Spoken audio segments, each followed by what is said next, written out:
hope and that you will be filled with God's Spirit today as we celebrate Pentecost. We are still observing some health and safety measures, at least for a few weeks, so we ask those of you worshiping to remain masked and maintain social distancing. And at this time, we're asking to refrain from singing the hymns, which I know is going to be hard, but we're asking them just in terms of trying to keep it as safe as possible. And we are going to be celebrating communion today, as you can see. It will look slightly different than usual. We ask those of you who are you're in person here today to come forward as you're invited. We'll begin in the back of the sanctuary and come forward the center aisle and receive the elements up here, and then return to the side aisles. The servers will have tongs, so you will receive the bread via tongs. And then there's trash receptacles on either side. So after you partake of the bread and the cup, we invite you to throw away your plastic cups, and you can take a napkin here in the trash receptacles on the side. If you prefer to stay in your seat, we invite you to stay seated, and the communion will be brought to you. We will not be passing the offering plates this morning, so if you would like to make a contribution, there are offering plates in the narthex, so on your way out, we invite you to leave your offering at that time. And then at the end of the worship service, we ask you to wait until an usher dismisses your pew so we can continue to maintain appropriate physical distance. For those of you who have first quarter giving statements, those are in the gathering area. We invite you to take those on your way out as well. And if you have a prayer request, we invite you to write on the pew cards, which should be there, are the envelopes, any prayer requests you may have. And there's a box on the office door, or you can put those in the offering plate, and we will include that on our prayer list.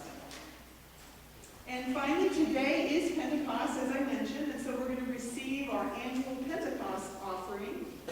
And so we will begin with a minute information about this very special Pentecost offering.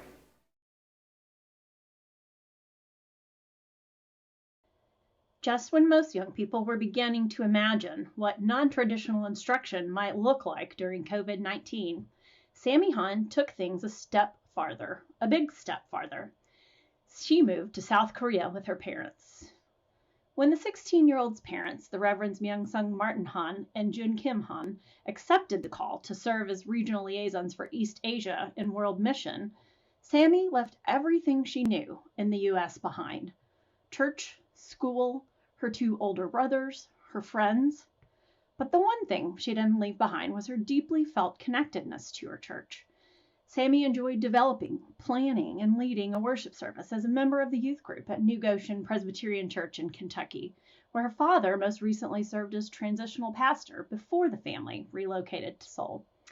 Sammy also participated in many other ministries and even volunteered at two of the Presbyterian Church USA's national Big Tent events, first in Indianapolis in 2011 and then in Louisville in 2013. It is through young Presbyterians like Sammy that we are building the church together. Gifts to the Pentecost offering help our youth build a strong foundation of faith that will last a lifetime. Our gifts support the Presbyterian Youth Triennium, the Young Adult Volunteer Program, and the Educate a Child, Transform the World initiative.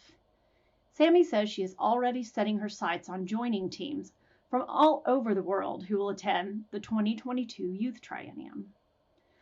Although the Pentecost offering may be taken any time, most congregations receive it on Pentecost Sunday.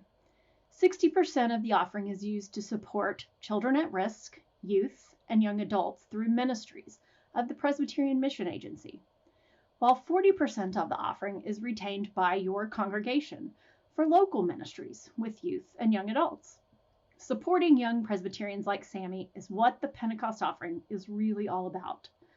It's such a joyful, positive, and formative thing to invest in as we continue to watch young people like Sammy take their next steps into church and into communities, in leadership and in discipleship. To me, the Pentecost offering witnesses to a church from every level local to national, that is excited in lifting up its young people, that is excited about connecting them. You've got a healthier church, you've got a vital church, and that's what I believe in. That's what we all believe in too. And here's something else we believe.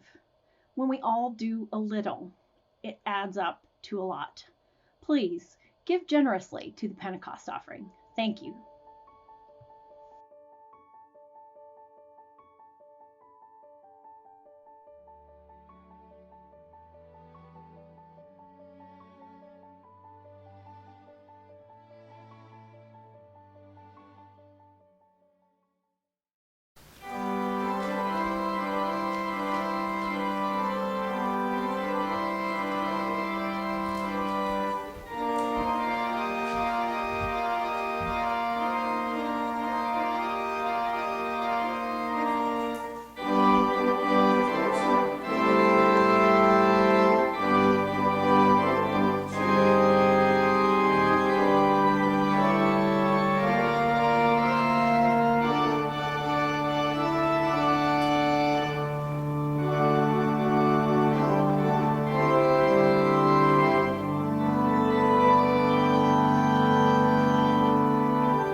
Please join me in the responsive call to worship. Do you hear it?